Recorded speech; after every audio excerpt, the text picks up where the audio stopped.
The forest held its breath, waiting. They say no one ever returns from these woods, but they never had this. The old compass hummed in my hand, its needle spinning like a frantic heartbeat. All sound died. The wind, the rustling leaves, everything just stopped. A whisper, cold and clear, slithered from the trees. Turn back. My feet had other ideas. I took a step forward, into the waiting dark. The trees seemed alive, their branches twisting into monstrous shapes, reaching for me as I passed. The deeper I went, the more the forest felt like a living thing, watching my every move. Suddenly, the compass needle froze, pointing down a path that hadn't been there a second ago, a tunnel of pure black. I heard footsteps behind me, crunching on dead leaves. I spun around. Nothing, just the silent, watching trees, but the feeling of being followed. It was suffocating. A faint light flickered ahead. It was an old lantern, hanging from a low branch, its flame dancing with no wine to guide it. Beneath it, lying on the damp earth, was a single page torn from a journal. The handwriting was frantic, terrified. Do not look behind you once the forest chooses you. As I read the words, the air grew ice cold. A low, guttural growl echoed from the shadows around me, so close I could almost feel its vibration in my bones.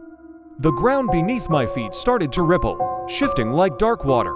I stumbled, trying to keep my balance. Every time I blinked, the trees rearranged themselves, blocking the way I came and opening new, impossible paths. I reached out to steady myself against a trunk, but the bark. It wasn't bark, it felt warm, yielding, like skin. A figure materialized in the distance, a silhouette of a person, its arm raised, pointing deeper into the woods. I called out, "Hello," and my own voice echoed back, perfectly mimicked. I pushed forward, the sense of dread growing heavier with each step. I broke into a clearing and found what was left of a campsite. Tents were shredded, belongings scattered as if in a violent struggle. Deep claw marks were gouged into the earth. In the middle of the chaos, a small video camera sat on a tripod, its red light blinking. It began to play on its own. Shaky footage filled the small screen, a group of hikers, their faces masks of terror, running for their lives. Something was hunting them, something just out of frame. The final shot was a close-up of an eye, huge and unblinking, staring directly into the lens. It wasn't human. Heavy breathing surrounded me, a wet, rasping sound that seemed to come from everywhere at once. A massive silhouette moved between the trees, a shape that defied logic, blocking out the faint moonlight. I couldn't see it clearly, only its eyes to points of light that glowed and shifted in the darkness. The compass in my hand began to shake violently, the needle now desperately pointing behind me, again and again.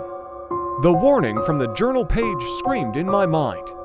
I stood frozen, refusing to turn. The breathing got closer. The ground groaned and then cracked open right under my feet. A chasm of swirling, glowing light appeared, and I was falling. The landing was soft, but the world was wrong. I was in the same forest, but everything was inverted. The trees grew downwards from a sky of solid earth, their roots reaching for nothing. Shadows fell upwards, stretching toward a dark sun.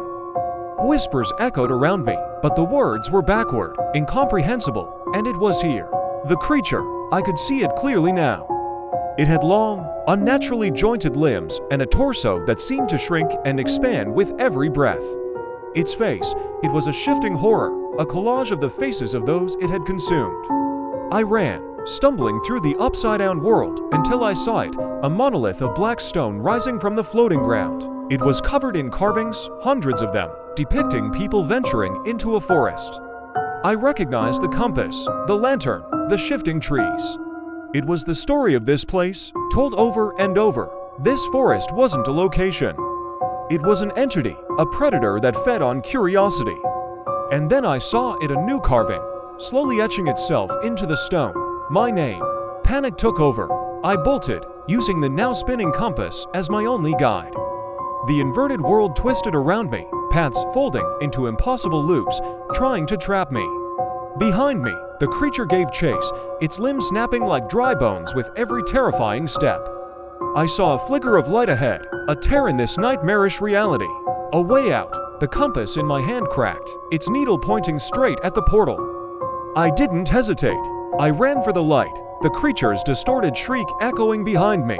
I burst through the portal, tumbling onto solid ground. I was back. The sun was rising, casting a warm, golden light through the canopy. The trees were just trees. The air was still, calm, safe. I scrambled to my feet, gasping for breath, my heart hammering against my ribs. I had made it. I was alive. Then, a slow, familiar whisper breathed right behind my ear. You looked back.